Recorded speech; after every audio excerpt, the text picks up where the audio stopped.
Alright, how we doing, folks? Your boy Marcos over here. Road to Black Ops 3, man. Posting every day a couple videos. Yo, not a couple videos, but posting every day a video of these duty, man. Literally just going through the history of Call of Duty here. At least, you know, the ones where the multiplayer started kicking in.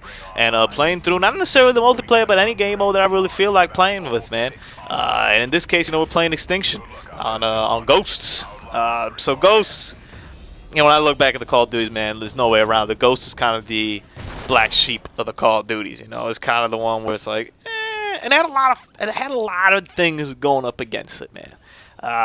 The time to kill to me was absurd. Like it was just way too quick. Like there's no if and or about it. Like that was kind of like, yo, homie, like. Why are we doing this like this? Like why would we even consider this a way to make the time to kill? So that was, you know, mistake number one. Then, you know, the multiplayer modes were kind of was also split between console generations, which I think is low key something that hurt it that most people don't bring up. You know, you all of a sudden you have a divide in between your player base. You know, some guys are using the old system, some guys are using the new system. You know, and that in itself kind of tempered your expectations over there. It also isn't that grandiose of a leap between you know, console generations. They all kind of look almost the same. I mean, I'm sure I'm playing on the Xbox One here. I'm sure it looks a little bit better than the 360 version, but hell if I know. I ain't a graphical whore either, but hell if I know if it looks that much crazy over there. Once again, I think I mentioned this a couple videos ago when I was talking about Modern Warfare 3, I think, and just how it was last video. I don't even remember, man. I don't know what order I'm putting these up in, but the lobbies. Once you can't find a lobby, it kind of tells you what happened with that Call of Duty. And yo, like in this game, I played a couple of games at TDM, and then I couldn't find a lobby, and I was kind of awestruck. I was like, wow, really? Like, yeeks.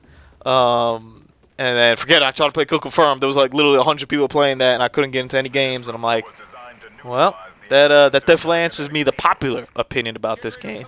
It never fully clicked. The weakest part for me personally are the score streaks. They're just useless. I mean, they're just really bad. Now, having said that, shout outs to the Maniac though. If any of you guys go and watch some of my Modern Warfare 3 or my Ghost videos, you will know that I love me some Maniac on the floor. Like I'm a big fan of the Maniac myself. And if you haven't tried the Maniac, you better earn yourself a Maniac and go get it, because the Maniac is essentially the way to go in terms of this game, in terms of what the ability to get. The Extinction mode was good too.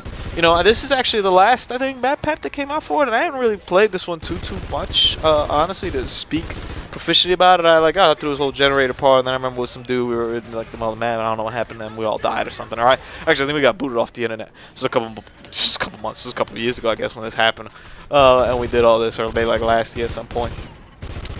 But you know, it gets a bad rap. It's I'll tell you what, the systems and the menus and stuff, they look really cool. Like they still look fresh. Like I kind of went back to it, and I almost forgot how they looked like, which is crazy. This is the second most recent duty, but it lets you know just how much I knew about it and whatnot. And you know, they tried a different way to prestige with the characters too, which was neither bad nor good. It was kind of just you know, it's kind of there, nothing crazy.